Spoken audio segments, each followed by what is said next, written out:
ખેડૂતોને ખૂબ મોટું નુકસાન થવા જઈ રહ્યું છે। ખેડૂતો બરબાદ થઈ જવાના છે, પશુપાલકો બરબાદ થઈ જવાના છે, નાના ઉદ્યોગો પણ બરબાદ થઈ જવાના છે।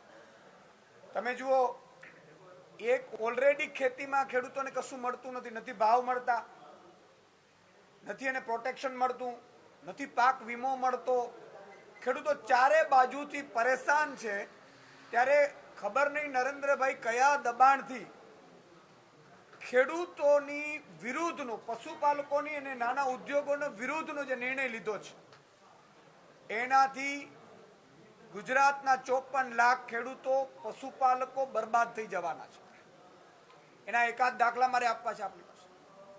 અમેરિકા સાથે જે ટ્રેડ ડીલ થઈ રહ્યું છે, એમાં સ્પષ્ટપણે પહેલા અમેરિકાની જ્યારે વસ્તુ આપણે ત્યાં આવતી હતી એ 30% આસપાસ ટેક્સ લાગતું, એના ઉપર 0 કરી દેવામાં આવશે, અને આપણી જે વસ્તુ 0 ટેક્સ ઉપર જઈ રહી હતી એના ઉપર 18% ટેક્સ લાગશે। એટલે કે આપણા જે ખેડૂતો છે ઓલરેડી દબાણમાં છે, એને વીજળી મોંઘી પડી રહી છે, એને સિંચાઈનું પાણી નથી મળી રહ્યું, એને આફતો, કુદરતી આફતો આવે છે એના ઉપરથી બચાવ નથી થઈ રહ્યો,